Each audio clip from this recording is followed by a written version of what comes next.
Good afternoon. Are we all still here? Yes. Physically, yes. Mentally, no.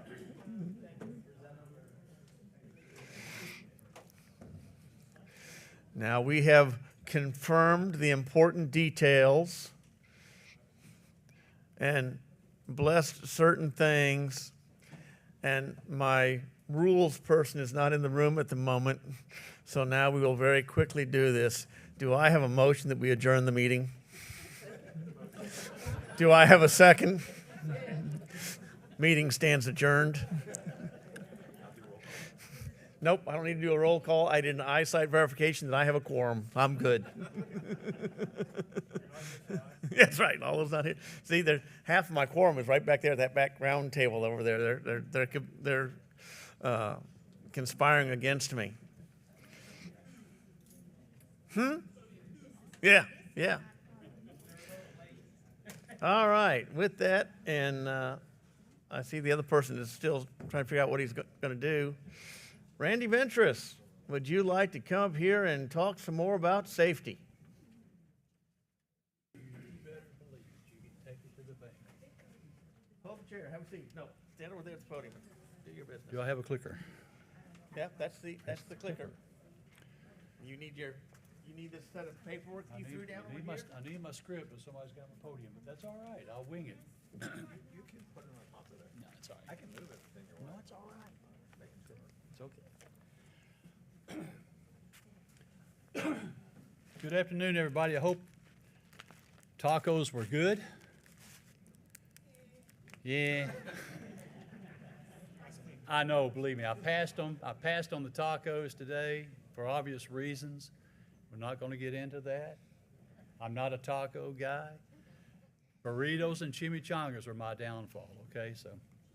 But I want to spend just a few minutes with you talking about safety and the culture thereof.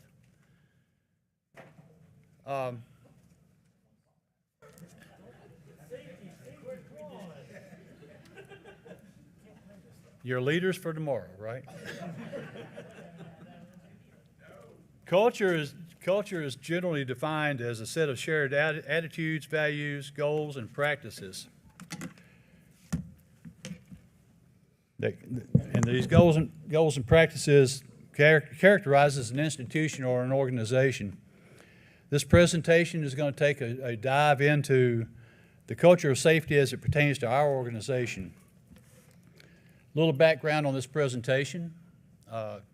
Having been a senior officers course, auxiliary senior officers course instructor, I just left that team. I rotated out of that team just recently, but I didn't go empty-handed. I brought a lot of presentations with me that we can use and adapt to our division, district division, and flotilla levels, and this is one of them. Still needs a little work, so bear with me. So why? Why did we start with why? Why do we promote a culture of safety? The slide explains to reduce mishaps, accidents, injuries, harm, hurt, and pain, and to make us safer and to improve readiness and availability. The Coast Guard Auxiliary is collectively embracing an enhanced safety culture.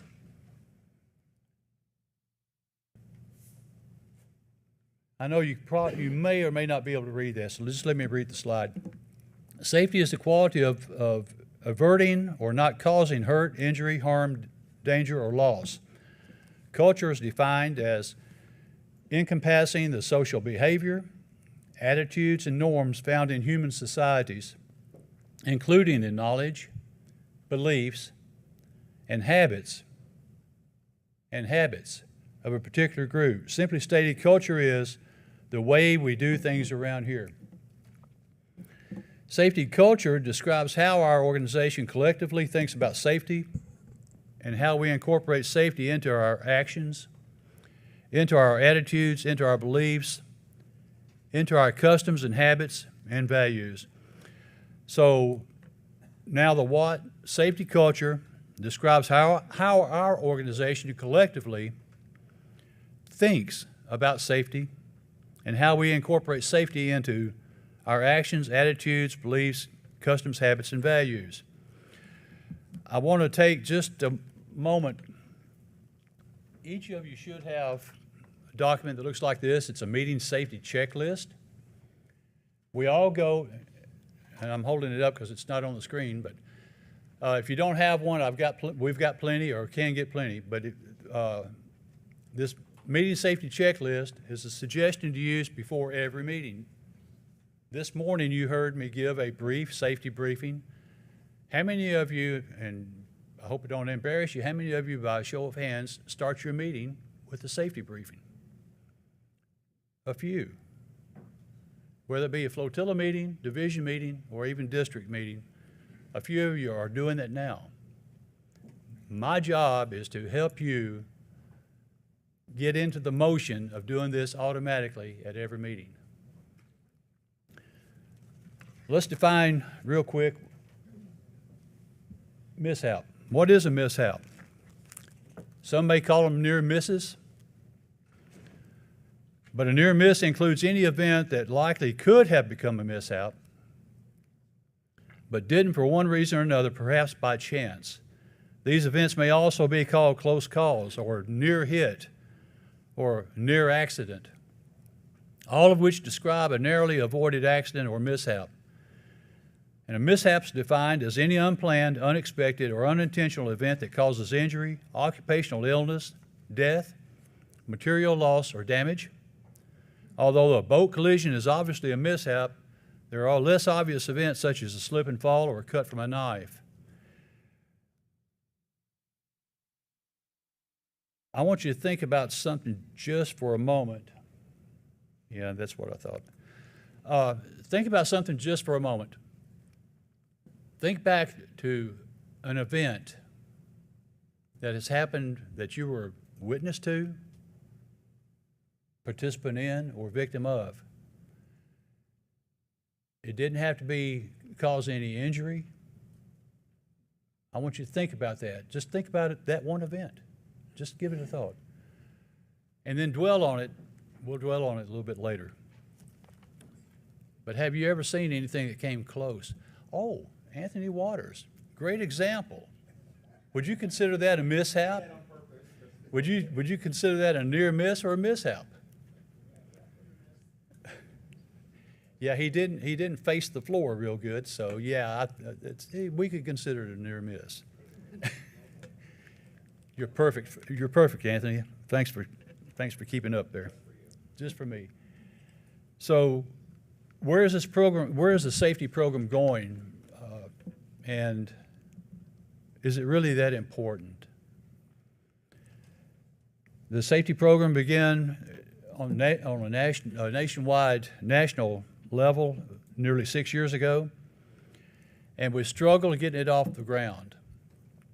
There's a national team put together, a national safety team put together to identify and lead us all into the safety aspects. Every district has a responsible coordinator. Somebody tell me who your district safety specialist is.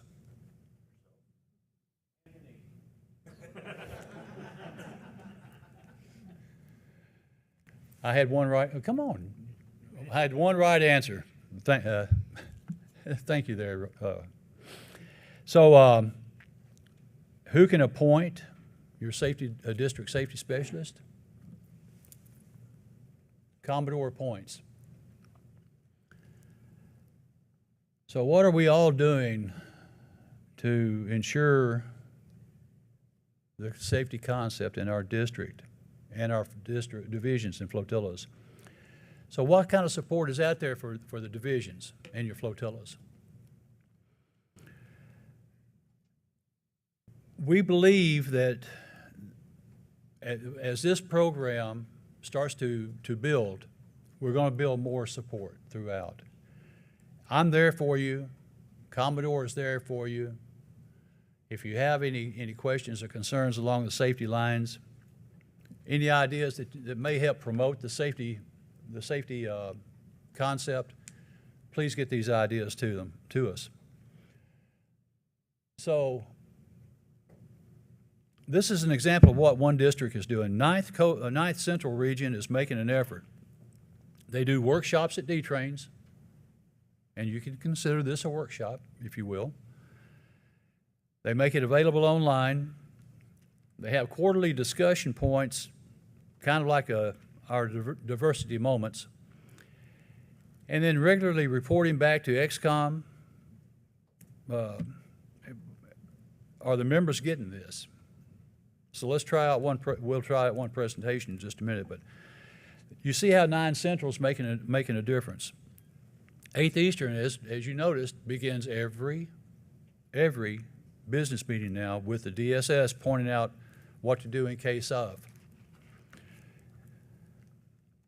So, and you all were in here earlier for that little brief there. When you go into a meeting room, do you take a look at potential hazards? I don't know if you've noticed it or not, but over here on the right beside the double doors, there are cables running through there. There's protection on the cables. Has anybody ever tripped over the protection? Absolutely. Without a doubt. But it's there to warn you away from the cables. Cables on the floor. They try to tape the cables down to the floor. That's an added safety addition there.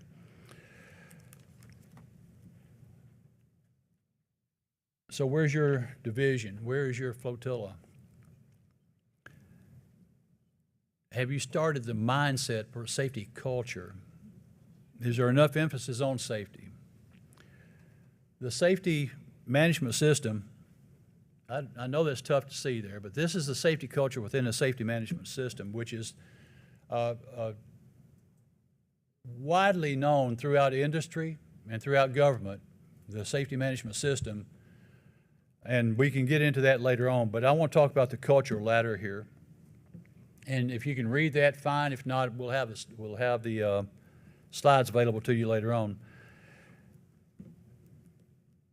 Many industries, including hospitals, transportation, maritime and aviation, manufacturers, and others have adopted the safety management system to help them reduce mishaps and increase effectiveness.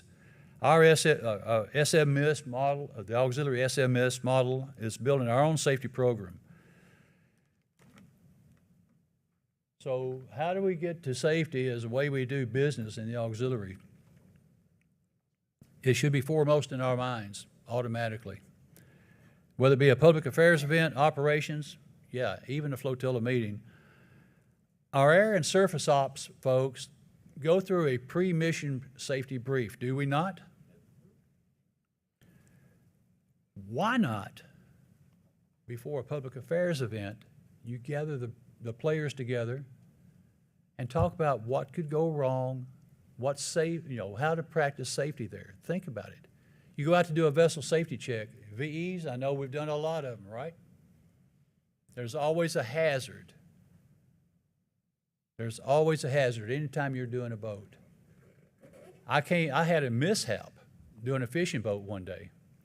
I laid my hand up on the gunnel from the ground, and just right beside my hand was a treble hook. Was it a mishap? Would you consider that a mishap, or would you consider that a near miss? You want to see crocodile tears? If I had hit that hook, I would have been crying. Believe me, I've done it before. So we know that was a near miss, right? I'm getting to the nitty-gritty of all this right now. We want to talk about a just culture, and basically what a just culture is. It's step one to healthy safety thinking. It's okay to report and discuss mishaps and mistakes without concern for retribution, reprisal, penalty, or punishment.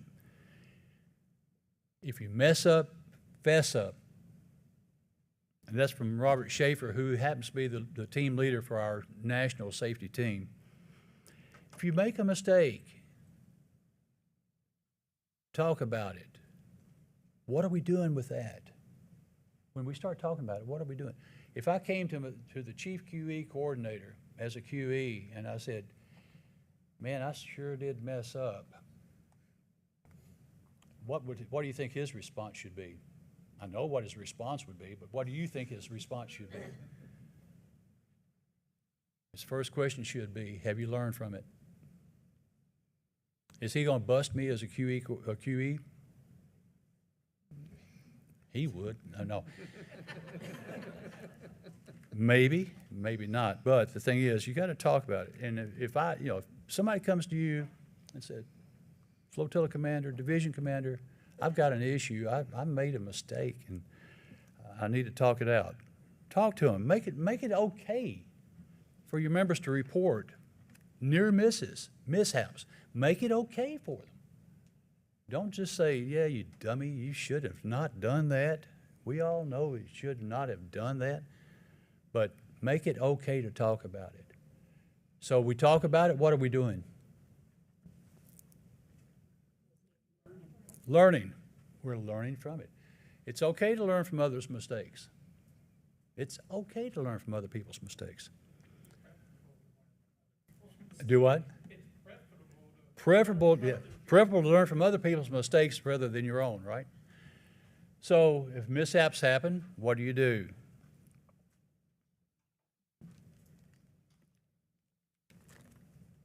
What do you do? If we're out on patrol orders, what do we do? If we have a mishap, we report it. Who do we report to? Sector.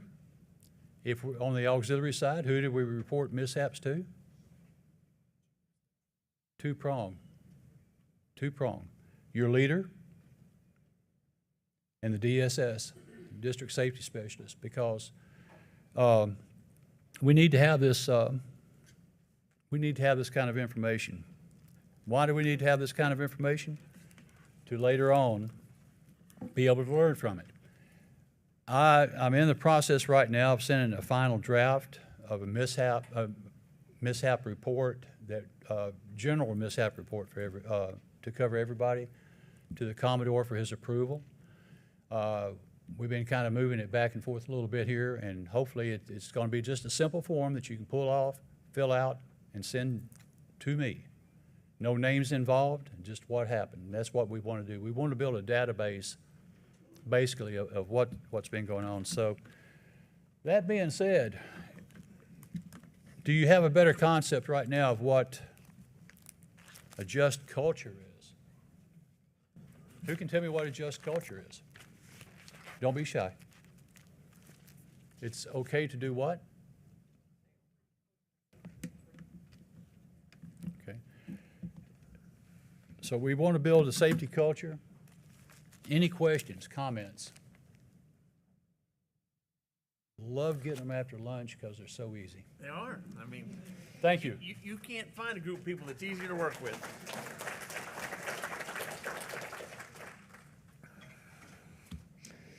Okay, it says here that Anthony Waters wants to come up here and talk to us about AUXDATA reports. How long are we giving him? Well, half as long as we gave Randy.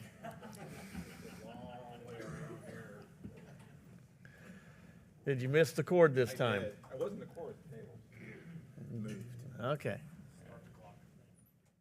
I didn't get a time limit for this one. It's not a problem. I've got the shepherd's hook. It's okay. Anita gave me an hour, so. All right. Anita's important because she's my aide, but she's not the Commodore. Oh boy. All right. Let's see if I can do this the right way. 1 second. Slideshow from beginning. Sweet. All right, so this is it's called AUXDATA for leaders. It had a different title earlier today, but I have since changed it. Won't tell you what the title was before, but it's better now. So everyone here should know the importance of why we enter time into AUXDATA. And we talk about that for just a few minutes. Where do you find these reports, and what kind of reports can you use? Now this is a slide deck. It's PowerPoint. I didn't do live just because I knew it was being recorded and I didn't want to remake stuff. So, but I can give you a copy of the deck when I'm done, if you want one. If you don't, then don't get one. So the Coast Guard does review the hours we put in. I was told it was quarterly. I thought it was annually, but I've been told it's quarterly, and that's used to help determine the funding that the Coast Guard gets for the auxiliary and Coast Guard in general. You can put hours in whenever you want, right? If you want to put stuff in 3 years ago, 5 years ago, 10 years ago, before you joined the auxiliary, don't do that. But you can put hours in whenever you want. But if you put late hours in, there's two problems. One, the Coast Guard doesn't get any credit for it, and you don't get any awards that are annually based awards. The only exception is the Sustained Service Award that's based off of X number of hours. So you should put them in. Last year, anything submitted after January 15th for 2023, what year are we in? The previous year did not count towards any awards for that past year. So, got to put hours in. It's important to put hours in. If you don't take anything else away, remember, put hours in. If you don't know how to put hours in, ask your IS officer. You can ask me. You can ask your IS officer. Unless I am your IS officer, then ask, but. So how do you get to those reports? Everyone should know how to log in AUXDATA too. If you don't know how to log in, there are some help guides out on the Coast Guard page. But once you get logged in, my phone's just vibrated, making a lot of noise. The first thing you want to do is click on reports. Now if you haven't been in for a while, they have changed a few things around in AUXDATA too. The reports tab used to be under more, but since no one can ever find the reports tab, they moved it to the middle of the screen. But when you look at your screen, it will not be a big arrow with number 1 pointing at it. So once you get in there, you can see on the right, there'll be a thing that says all folders. Click on all folders. Scroll down to quick stop reports will be at the top. That's why it has a dot in front of it, so it shows at the top of the screen. And you click on quick stop reports. I think I have an animation here, yeah, because makes sense. And then you have a couple different report categories. The ones we're going to focus on today is competencies and training, contact info, members by unit, and also quick edits and unit summary data. There's a whole bunch of other reports in here you can look at, but these are the ones that we're going to look at today because they're the ones that we've determined to be the most commonly used or ones most commonly asked for. I just talked about all that. So the first one here, contact info, member by unit. You just click on that, click on the, I'm clicking on my screen, it's not doing anything, but you click on there, and you'll see this report come up here, or these options come up. You can see the one I've the arrow pointed to. Remember again, this is on the slides, not on the screen. Unit members, ADEMPH, address, email, phone. You can create a list of everyone in any unit you want to create a list, a roster for. So when you click on it, you will get this. Oh, where am I at? Over there.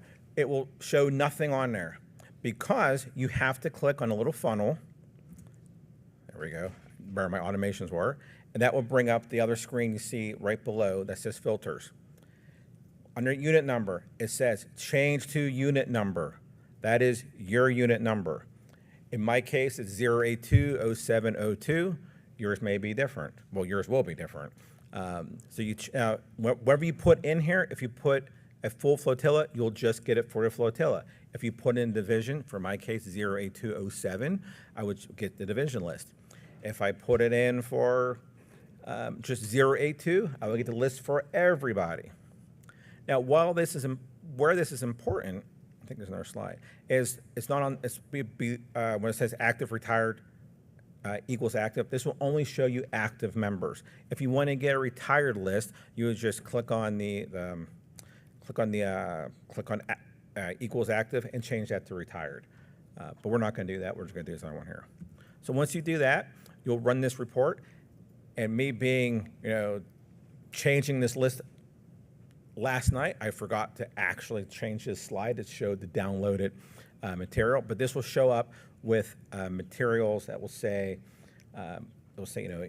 name, unit, and I'll show you that in a second here.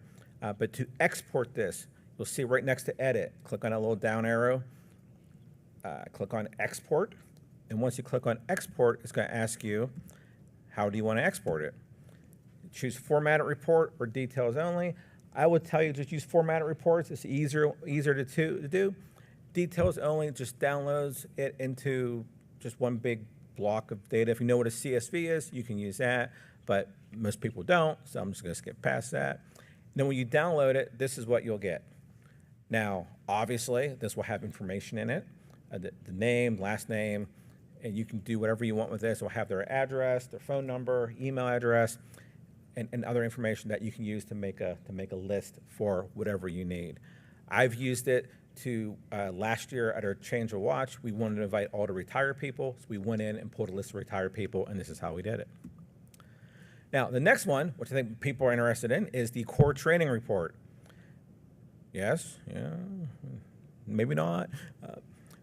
Same thing, you go back to Quick Stops, and you click on the competency and training, and it'll bring up a couple different report styles. The matrix style report is the one that will show the tasks needed for a competencies or qualifications, any progressive tasks required, and if there's a mandated workshop. And we'll show that in just 1 second here. So in this case, when you click on the matrix style reports, you're going to see a couple of them. We're going to use AUXData because that's one that gets asked about a lot. So you click on TMR, matrix AUXData, and it's going to take you to the exact same screen we saw before, if you remember from the previous slides.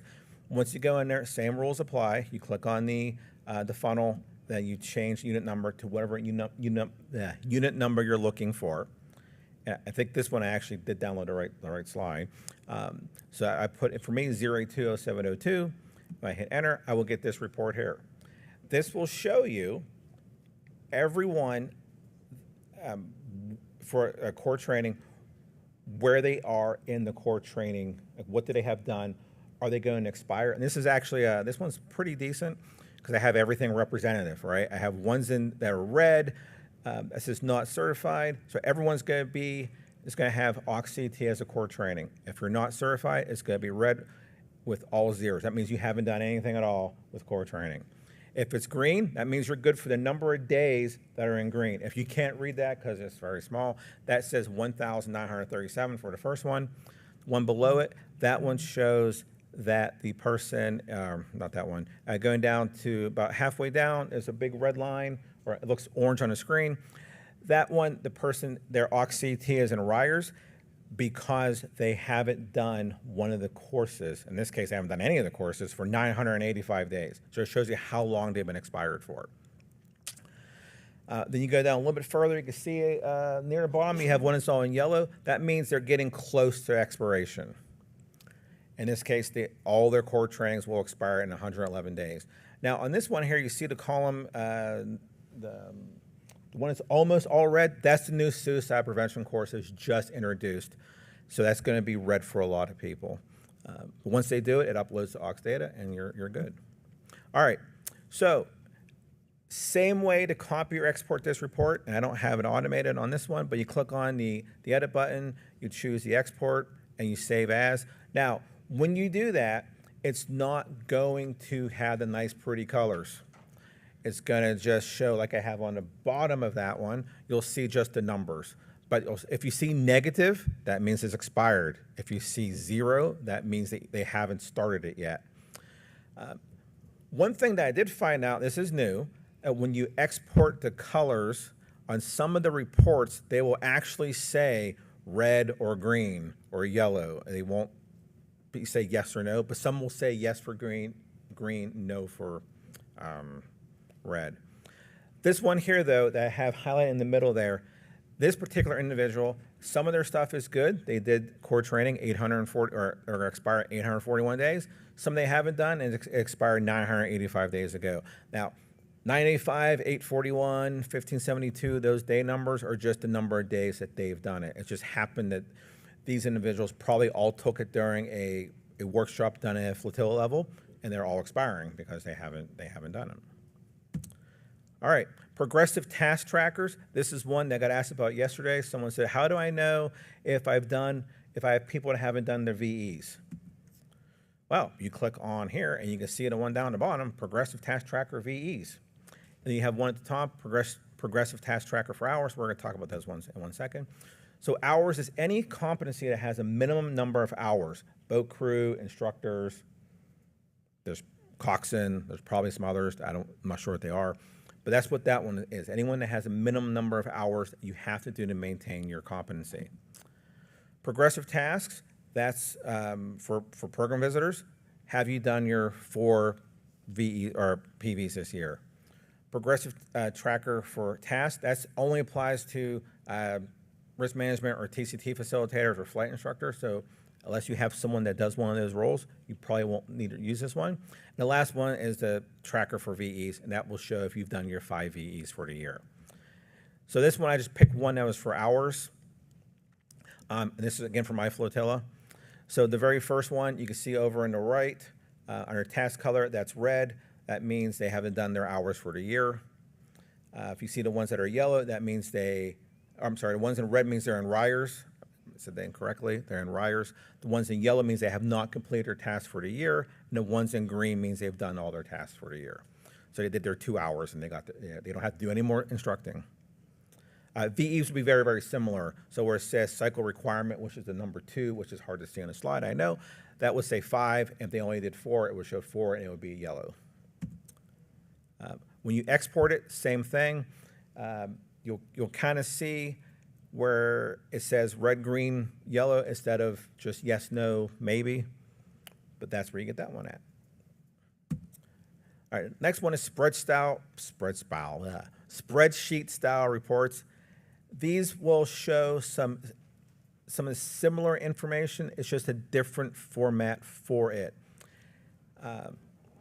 So when you run this report, when you click on it, you're going to see a TMR spreadsheet style. You'll see a number. That D08E, that's us, District 08 Eastern. If you are curious about 8 West, you can click on that one. But 8E is where you would focus if you're looking for this information. Once you click on that, it's going to be the same thing, except it will show you everything for everyone in District 8, District 8E. To see that, you click on the, oops, I went back too far. To change this to your unit, you would click on the filter button, then go down where it says, we'll say 082, change that to be 082, whatever your flotilla or division is. Same thing though, this will show you each individual person. It will show when their task is next due. So if you want to know when is my civil rights awareness course due again, you can look right in here and it'll say, oh, I have to do it by 12/31/2028. That's, it's a while away. You can do it early. You don't have to wait until 12/31/2028. I will not be doing civil rights awareness on 12/31/2028. I'll be doing something else on New Year's Eve. And it won't be an AUXDATA course. All right.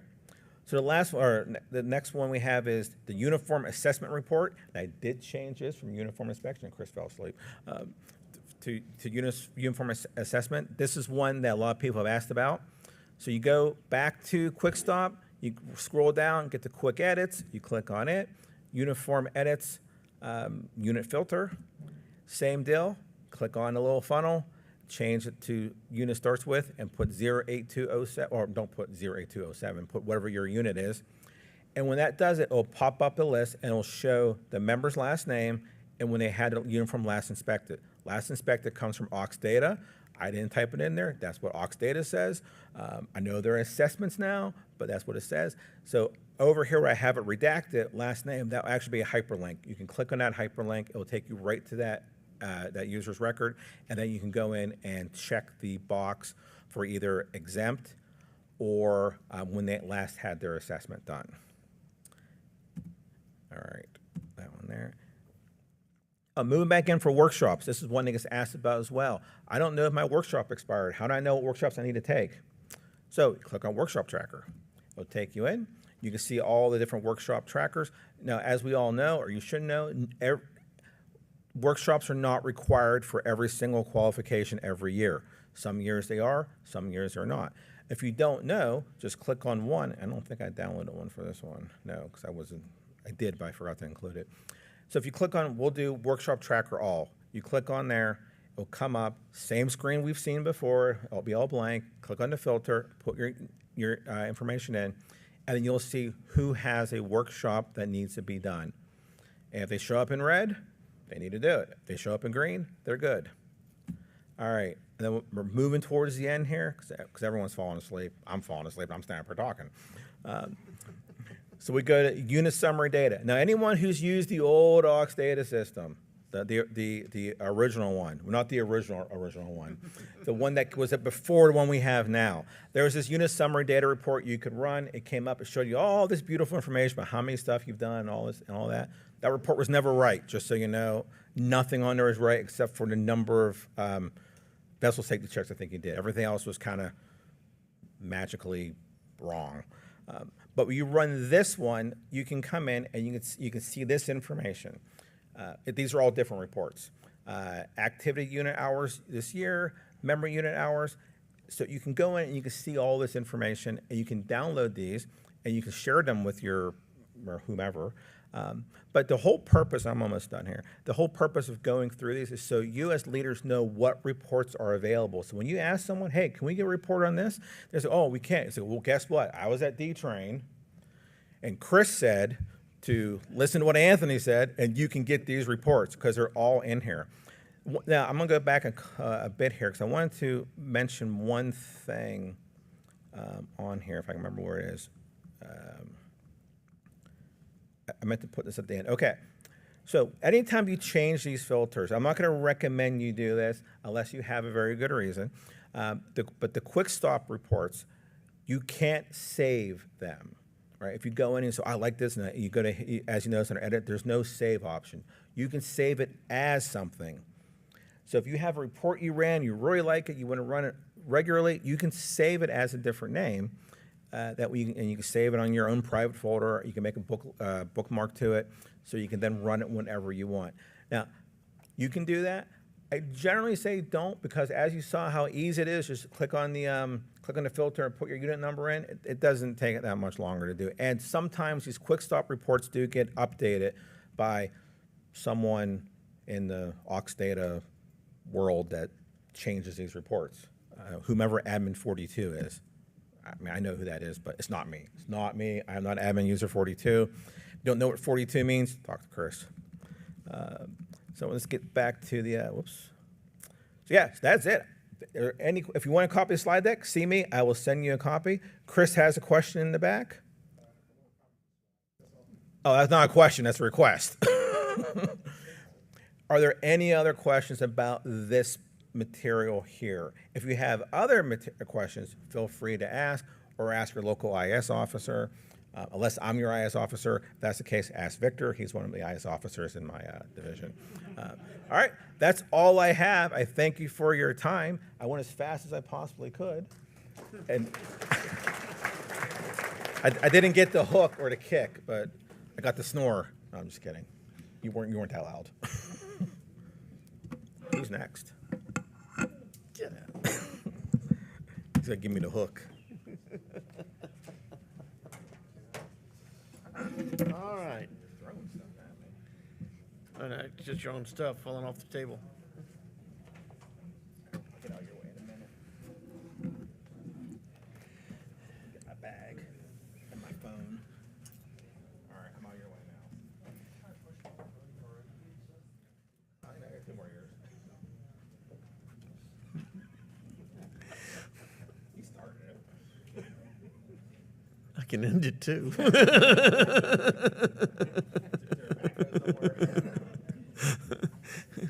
And now we have our guest from Sector Ohio Valley.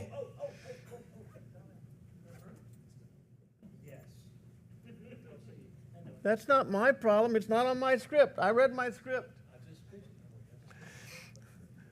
The flotilla leadership course is being asked to go where? Out and around. So if you guys will now take your materials and go to school. See how fun that was?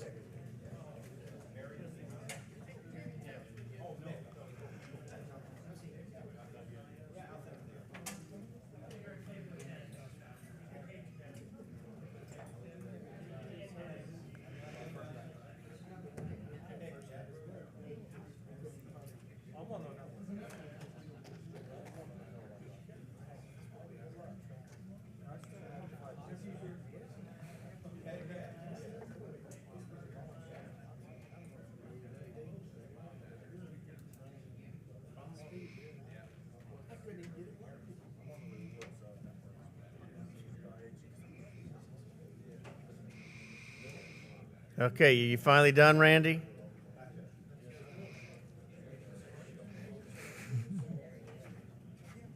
Okay, now it's time for Sector Ohio Valley to send up whoever their first speaker is to come forward and tell us great things about Sector Ohio Valley. Appreciate you.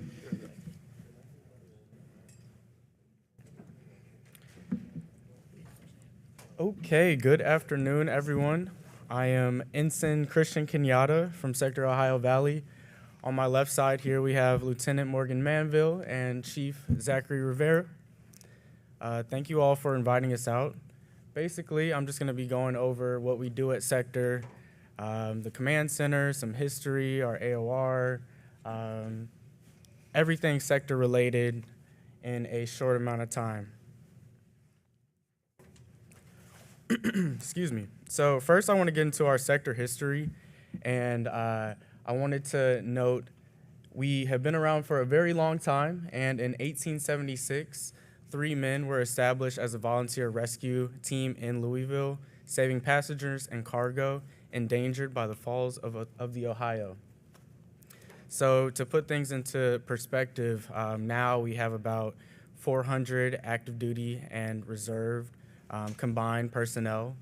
So that's a pretty huge leap. And then next, I want to talk about Louisville Station 10, which was established in 1881 to rescue boats and people from those same falls of Ohio. And now it serves as the wharf boat and ticket office for the Belle of Louisville. So if you're ever downtown Louisville, it's actually considered a National Historic Landmark. So it might be something cool to check out because it's still in operation right next to the Belle. And throughout the presentation, if you all have any questions or anything, feel free to shout them out to me. So here, this picture, sorry it's a little bit hard for you all to see, but this just goes over our entire area of responsibility. So we actually cover about 8,000 miles of river across 10 states. So sector alone, we deal with a lot of river.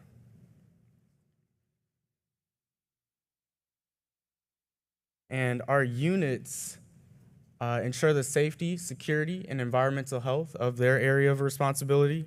And these units are responsible for executing the Coast Guard's port safety and security, marine environmental protection, and commercial safety missions. And you can see we're across, we have units in Pittsburgh, Huntington, Paducah, Cincinnati, and Nashville.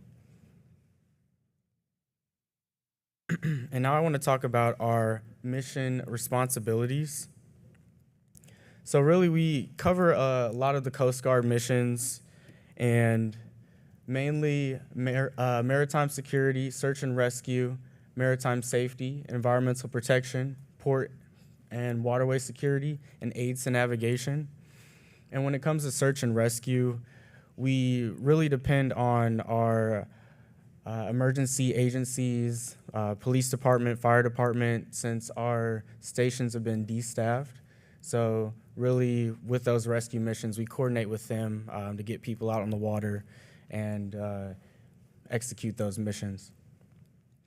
And on the side here, I have Captain Mattern's responsibilities. I believe she's going to be here tomorrow, so I can kind of leave that to her to go more in depth of what she does for the sector and for the AOR. And now I want to talk about the command center. So the command center is responsible for monitoring and coordinating Sector Ohio Valley's Coast Guard operations. So all of those missions that I was just talking about flows through the command center, and those comms that get established are carried 24/7 throughout the day. They're managing radio guards, providing situational awareness, letting people know in sector what's going on, briefing up to captain, and creating cases as well. So everything we do, we have to create a case for.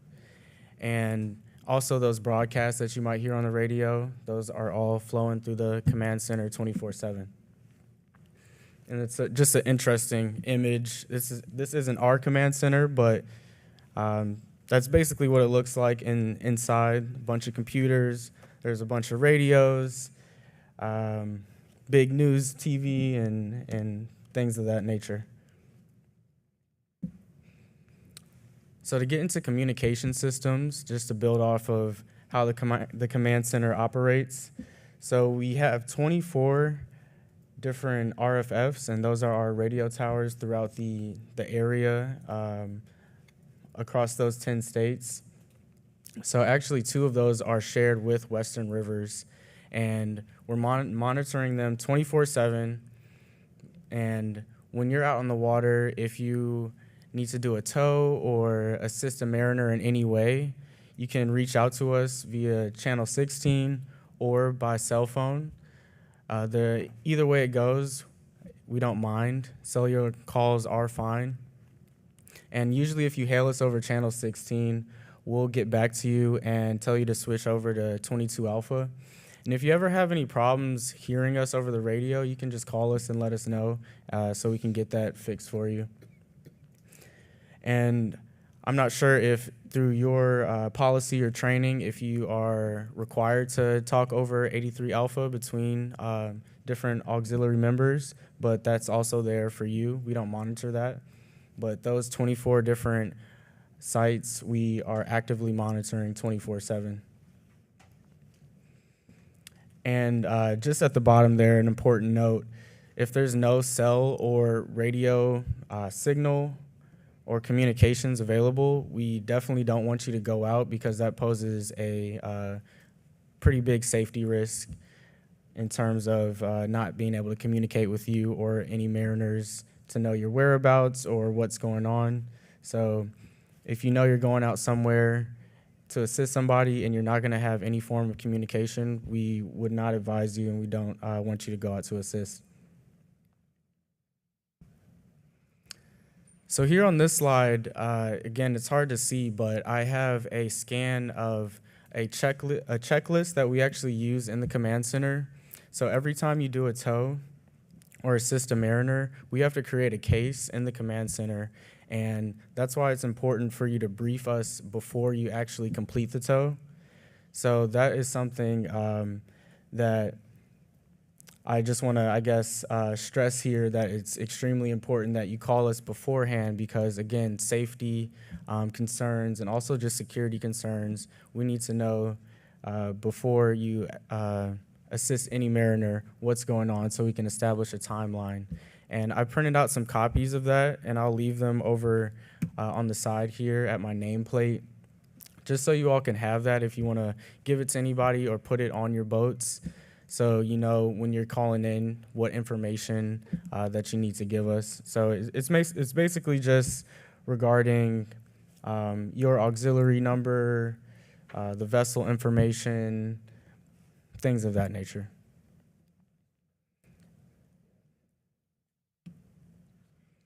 Yep.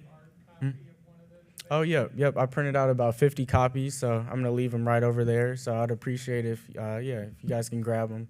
That would help us out a ton. So now I want to get into risk management. And Yeah, another thing that was communicated to me, just understanding risk management is extremely important here, just because when you're dealing with mariners or just anybody on the water, we have to make sure that, one, you're safe. If somebody's in distress, the level of distress they're in, what the weather conditions are. So we have those different levels of risk and gain. So when we talk about gain, you can see it here. Something that would be considered high gain, like an urgent search and rescue mission. Maybe there's somebody in distress in the water. So you would be, by going to save them, you would potentially be saving a life. Medium gain touches on saving property, and then low gain is more so transport of mariners, towing, things of that nature. And then this is just the chart we generally use to figure out our levels of gain, risk versus gain. So when we have low risk and high gain, that's a perfect scenario for us to execute a mission. On the other hand, high risk, low gain, or high risk and low gain isn't something that we prefer. So these different levels are important for us to just understand, especially when you're calling into command center. You're going to want to tell them what the situation is looking like. If you think it's low gain, medium gain, high gain, things of that nature. And so our responsibilities at sector, I'm the newly appointed auxiliary liaison. So you'll be getting in touch with me, or somebody will get in touch with me regarding, I guess, auxiliary events or boating events, things, certain things like that. And then we actually have Chief Rivera and Skidmore, BM2 Skidmore, back at sector that approve your patrol orders. So I have my contact info on the last slide here if you need it. But also you can call the command center if you're not able to get it down here. So we have any questions? Yes. All of your hot sites in sector now rescue 21? So correct me if I'm wrong. We don't use Rescue 21. We use a form of it, but it does that. I guess does that make sense? Yeah. Yeah. I had understood in the past that it wasn't exactly Rescue 21. I've Mhm. got, being in communications, I've got an idea from my previous employment of how your current sites work. Okay. Yeah, that answers your point. Yeah, it's very similar to Rescue 21. There's just certain info that we can't pull that Rescue 21 can, but still helpful regardless. Mhm. Yep. How does a boater know, or anybody know, when they're in a non-communication area? You know, where they can't use communication, you know? Well, in terms of cell phone, I would say if there's no signal going out, or if you're on familiar waters and you know going out to that area you don't get any signal. I'm not sure if you were to go out onto the water into an area you're unfamiliar with, if you would be able to tell that you're not going to have any communications. But I think that's something that you could communicate to the command center just to let them know that you're going somewhere unfamiliar and you're not sure if you're going to have comms. Okay, but navigational maps don't tell anybody about blank areas or anything? I'm not exactly sure. Nope, they don't. Right. Yeah. Mm. Just curious. Mm-hmm. We got a question. Any plans for more repeaters? I haven't heard anything regarding that, but I can ask.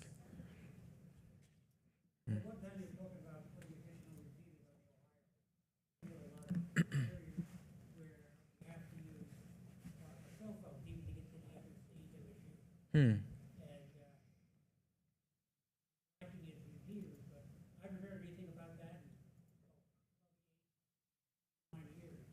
Oh, wow.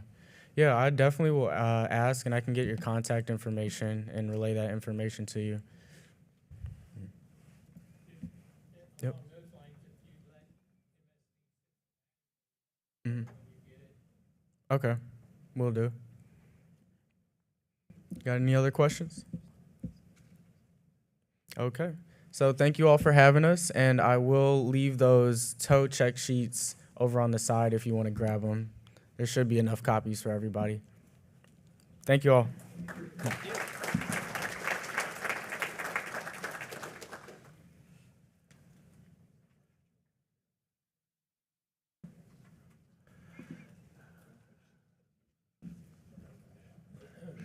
All right, now emergency management would like to make a comment or two. So Wes, if you'd like to step up here.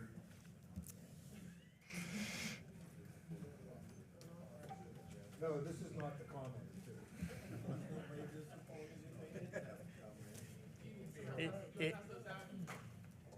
If it was, Wes, I wasn't gonna let you cover all I that. kind of figured that.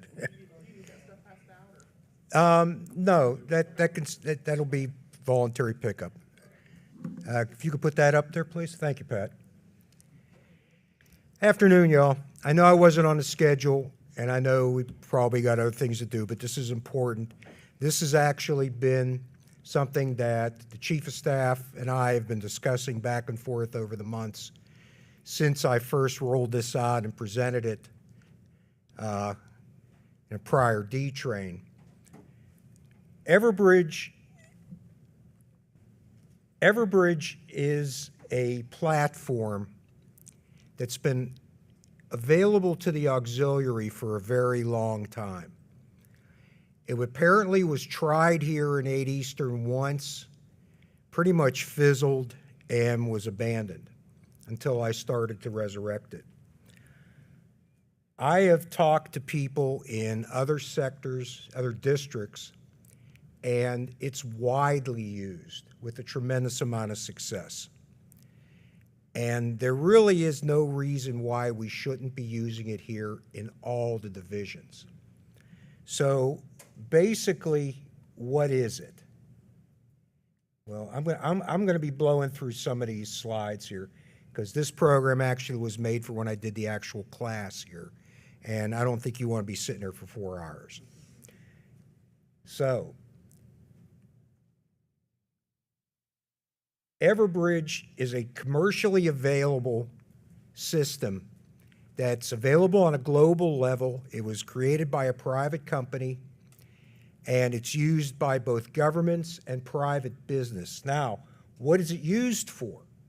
Well, for those of you that don't know, it's used for 2 things primarily. One, to warn people of impending hazards, situations, weather, what have you.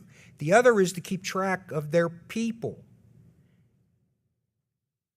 You know, let's just say, for example, okay, the storm that just come up from the Gulf. You got people there. We're worried about our personnel, as we should be. So you look at the person, so you can contact them over Everbridge in toto. Everybody in your AOR you can contact, and they can respond to you in a polling method. Are you okay? Do you need help? Yes, no. And then you know to contact those individuals, what kind of help do you need and what can we do for you? But at least you know the status of your personnel. And it's very simple. It can be done over a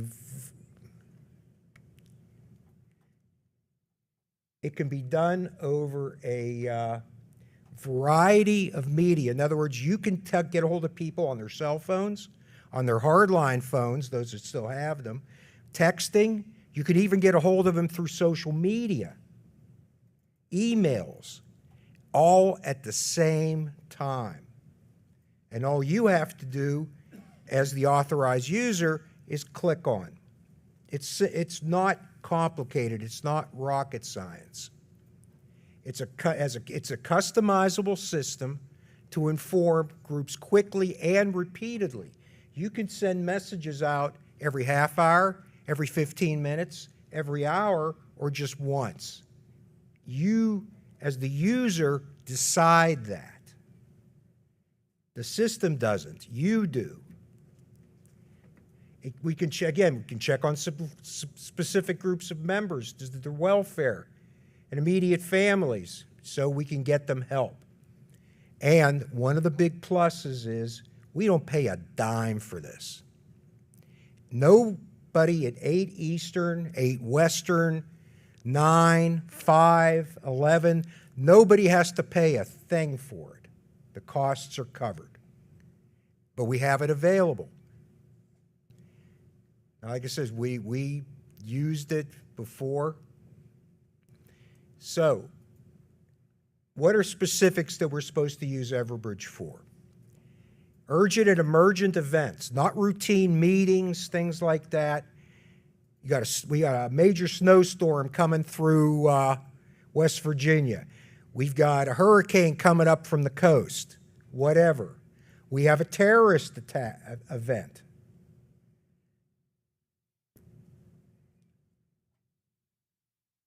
What if your division is spun up by active duty?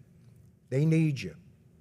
What if 11's spun up to come out on the Cumberland to work with MSD Nashville?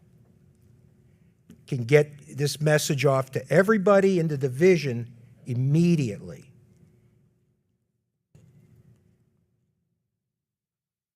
And welfare checks. We send out a message with a very easy response capability for members that are affected by floods, hurricanes, tornadoes, ice storms, whatever. We have a way of checking on our people. And again, you have an option of using any one or multiple different ways to get a hold of people.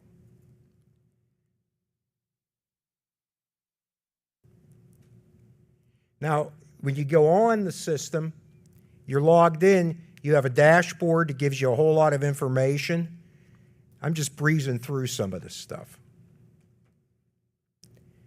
We could even bring up radar, active current radar, right in the Everbridge app, on your desktop, on your laptop, your tablet, even your phone. You can plot out where you want to notify people. There's a way to do that. Again, different ways you can get on. Your phone, your tablet, your desktop, your laptop, whatever you got, you can get into Everbridge on it.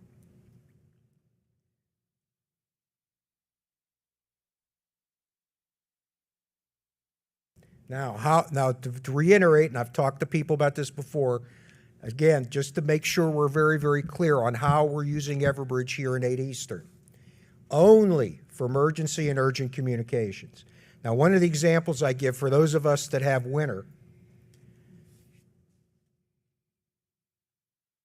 you have a situation, you have a flotilla meeting. Say your flotilla is ready to meet on this particular Thursday evening. And you see that a couple hours before, you got a weather report that an ice storm's coming through. And you know that your members are going to have to drive through that ice storm.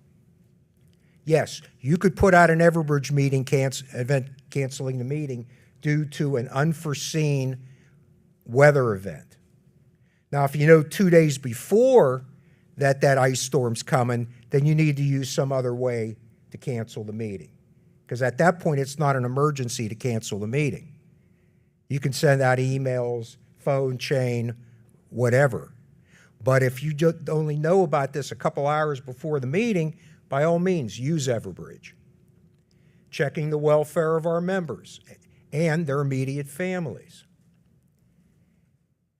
Okay? Routine messages are a prohibited communication. And that's not just here in 8 Eastern, that's everywhere. Everywhere in the auxiliary, every district, routine messages are prohibited.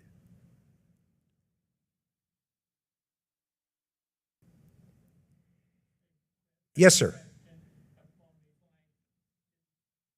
I sort of remember the last time that they used it. Is there a certain level I'm going to get, who mean authorized users to put out messages? Yes, I'm going to get to that. I'm going to get to that. In response to getting this set up, I developed as a joint thing between Ops and EM, standard operating procedures manual. And I have copies up here for anybody who wants one. There's also a second manual that actually was developed by the Q Directorate, but they pretty much parrot each other. The only difference is the Q Directorate's guide has how they like to see the messages formatted and such. In fact, I submitted this to the Q Directorate for approval, as well as to the Commodore and the Chief of Staff, before it was actually adopted back in April. But again, I know you may have trouble reading the specific, and I actually went into specifics about the permitted usages, but actually, let me take a minute and run through them real fast. So I want you guys to understand the real flavor of this. Again, permitted usage, notification any given locale personnel of impending severe weather, of flooding, high water, regardless of severity. Any significant event notification that can adversely affect the health and safety of members and the public at large, okay? Kind of left that broad-based. Notification to personnel of emergency or urgent requests for ADR auxiliary aid by sector, an MSD or an MSU, civilian authorities, government entities, other auxiliary divisions or districts for backup. It could be just a geographically limited aid, or it could be a broader situation.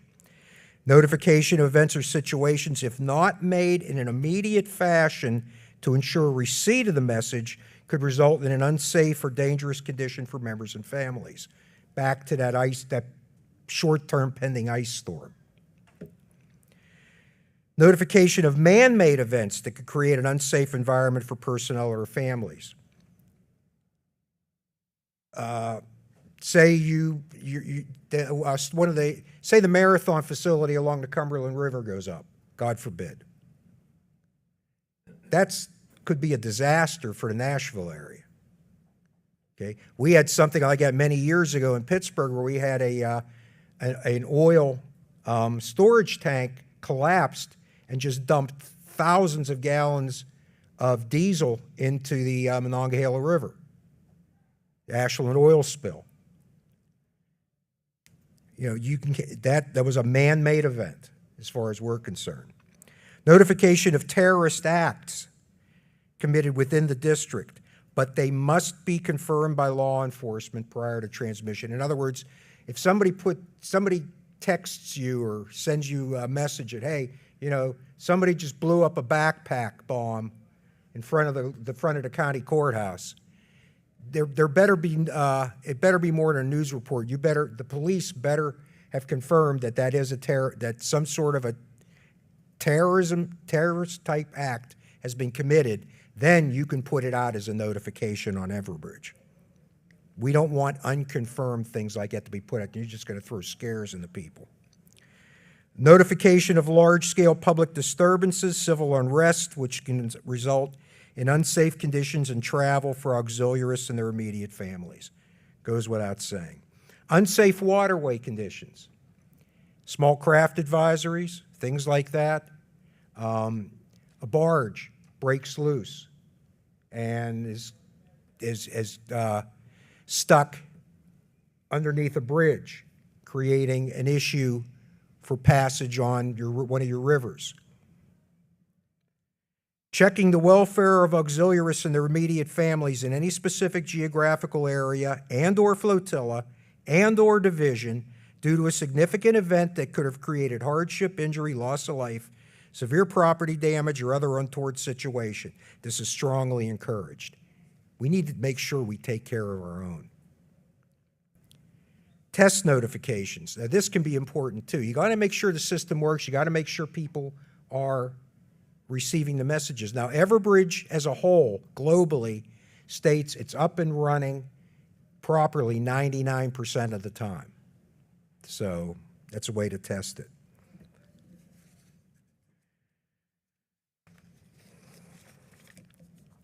this is important, guys. Now, to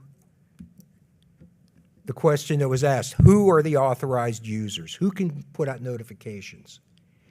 Currently, division commanders, division vice commanders, DCAPs, chief of staff. Now, you may say, well, what if I'm in a flotilla? What if I'm a flotilla commander? You have to contact your division commander or your division vice, and they will make the notification.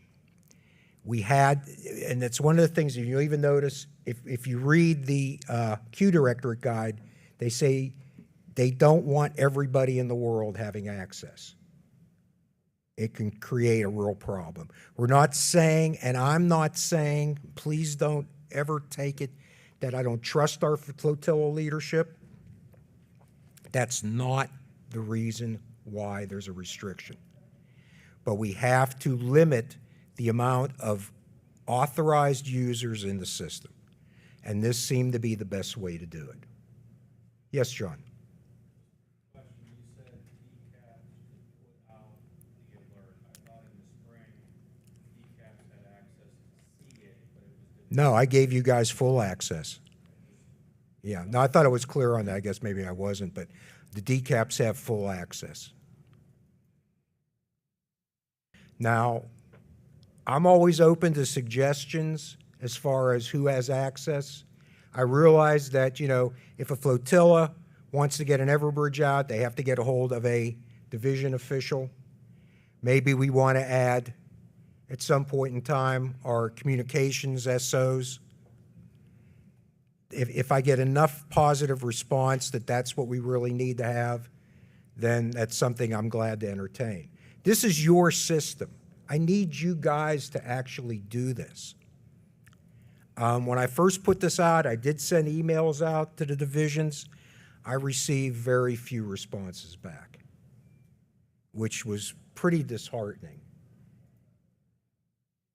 And that's just the rest of the... Now, technically, these SOPs are in effect now, and the divisions under the SOP are required to develop their own local protocol. In other words, who's going to be responsible as primary contact, the division commander or the vice commander? And then how do they want to work it as when they're available and accepting calls and putting stuff out? Now, the people that are authorized users, they don't have to contact me or my ADSOs, who are considered the Everbridge administrative team in ADR, for permission to put the messages out. You just do it. You don't have to get our permission to put a message out. And the internal division protocols, again, we talked about at the class about why everything, it was important that we kept everything restricted. And I hope you guys understand it. Again, I can't stress this enough. This isn't a question of not trusting the flotilla leadership. This is a question of we had to restrict how many people in the district had access to be able to put out notifications and welfare checks. Now, I'm really hoping, as well as the Chief of Staff, that the districts that have not signed on, sign on, because here's what you have to do. I need to get an email from division leadership that to participate. That's the name of the commander, the vice commander, along with your member number. That I submit to my contact and the Q Directorate. He will email them back and give them a link so they get into what is called Everbridge University. And you have to take a not long, drawn-out, basic course on the website on how to basically use Everbridge. There's also, and if anybody's interested, and these are open for anybody to see, if you go to YouTube and type in Everbridge University, a whole slew of YouTube videos come out to talk about Everbridge, to instruct people on Everbridge. Great resources. and great for review also.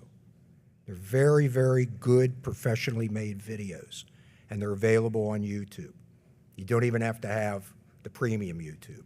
Just search for Everbridge University. Once you've completed this online class, this user class, after there's a written test online. Once you pass the test, it generates a certificate. What you need to do is either download and save or print a certificate and you send it to me, email it to me. I email it to my contact in the directorate, and then you're granted full access to the system. And that means you can do notifications, you can do welfare checks. And I can say that the one time we really had a notification for a welfare check was in Division 11. It was a weather-related situation. They did a polling that, hey, you know, is everybody okay? Do you guys need help? Let us know how you are. Click yes or no or whatever. They got an over 80% response. Wasn't that about right, buddy? But you said it was over 80%? That is well and above. Everbridge as a whole, globally, averages 50 to 60% responses in situations like that. Here, they got an over 80% response. So people were paying attention when their phone blinged or their whatever, or their phone rang and they answered the call. And also, it's interesting, the automated calls that they send out as a phone message can either be a canned message or you can record your own message in your own voice. The system is extraordinarily versatile. Yes? So this kind of begs the question, if you don't get a response, what do you do? It's, You call the people? you can do that. You can do that. But as far as a response, you can send out the message more than once, the same message. Now, you may say, well, you know, it's kind of redundant, but maybe you need the redundancy.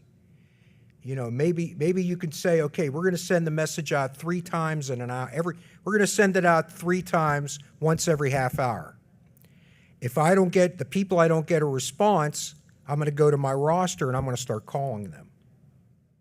And it doesn't have to be the division commander or the vice commander that does that. You can delegate that responsibility at that point because you're off Everbridge. You can do it however you want. Yes? Will the system only target 20% of it? No. But you can do that if you want. Let's say if you want to take the time to do that, let's just say you're looking at, you've made your roster, okay? In Everbridge, all contact information that's in AUXDATA is automatically there. Everybody's that's an auxiliarist is in Everbridge. But the information is from AUXDATA.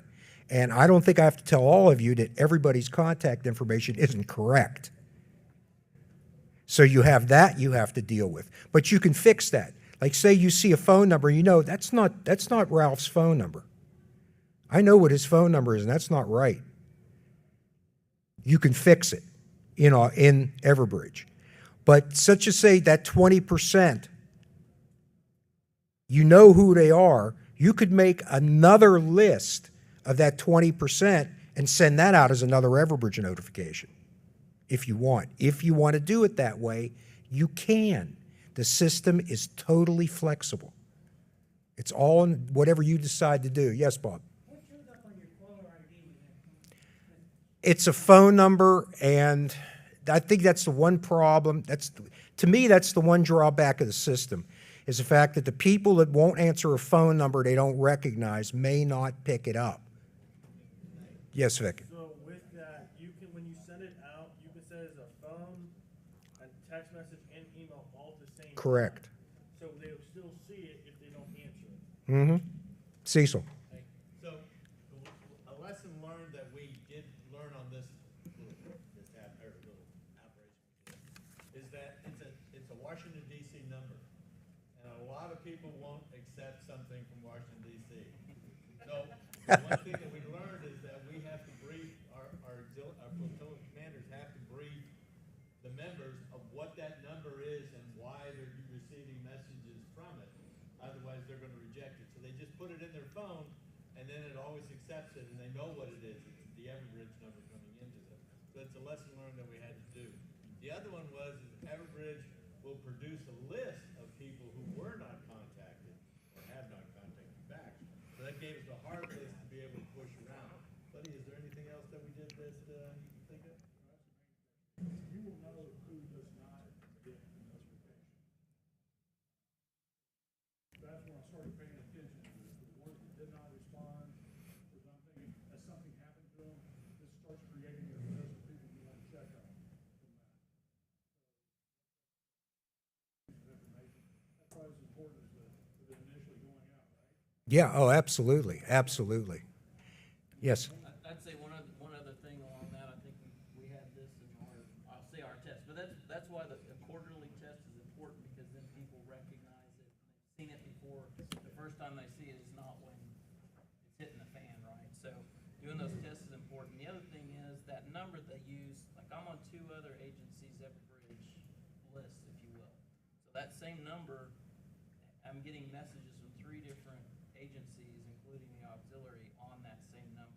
So it is important in the messaging to almost do it as a radio communication. This is Mhm. US Coast Guard Auxiliary, whatever. right, the right, division right. or- When you type up your narrative. There's not a subject line in a text message. So be almost like I said, we talked about, it's almost like a radio call.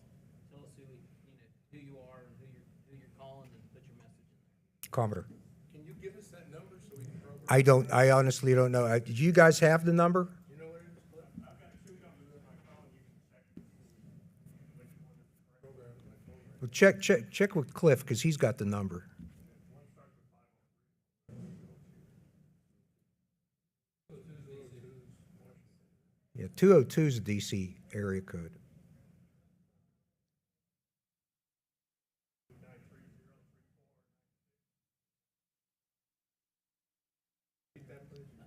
What was that, Ramon? 202-930-3496.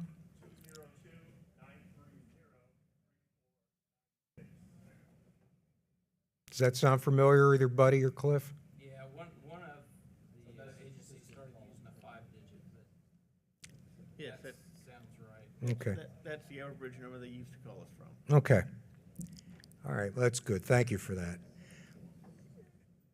202-930-3496. Is that right, Ramon? Okay. And again, if you're an authorized user and you're typing in the message, your first line should be, this is an Everbridge alert. And if it's a test, make sure you put in, this is a test, this is a test, or this is a drill, this is a drill. Make sure you put that in so people don't look at it and they go, oh, shit. Yeah, you don't want people having that moment when their heart stops, unless you're really notifying them of an emergent situation. But again, the one thing I see us, especially for us working closer with active duty, is when they want to spin us up for something, this is a fast way to notify everybody in your flotilla and/or division that personnel are needed. It's a quick way to do it, and it works. So that can also help them. And one thing I will tell you that I even bring it up in one of the paragraphs in the manual, is that if you guys have an MSU, an MSD, whatever, in your area, your local AOR, and you want to include active duty personnel in your welfare checks, go to the CO, the captain of the port, whoever at that MSU, MSD, ask them if that's okay with them, because you're asking them for personal contact information of active duty people, and it has to be upfront, above board, with permission. But if we want to include any of our people in that, in the notifications, that's fine. That's great. I encourage it. We're the Coast Guard family. Let's look out for each other. So again, right now, it's division commanders and vices. And again, we only have 3 divisions online with Everbridge right now. And that needs to change sooner than later. The system is there for you to use. It's there for us to help you use them. And if you need to talk to people about help, there's me. My ADSOs are Buddy Clark in the back of the room there, Larry Carter, who's around here somewhere, Mike Dodds over in Division 6, and Anthony Waters. We will help you any way we can. Does anybody else have any questions or comments, concerns, gripes, whatever? I have hard copies of both manuals up here. Please feel free to come up and get them. Thank you.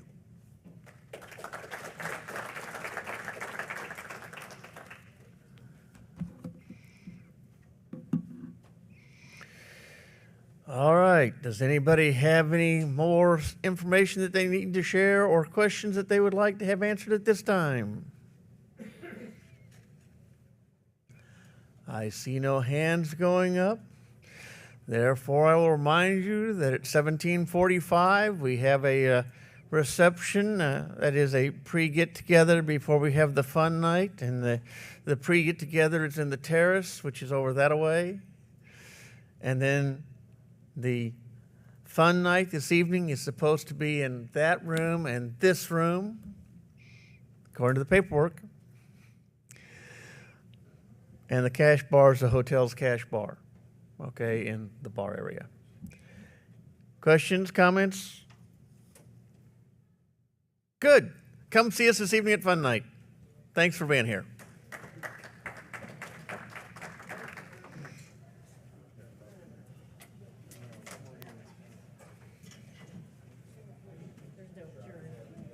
Yeah. There's no adjourning this because the official meeting is already adjourned. Now I'm just telling you, go away.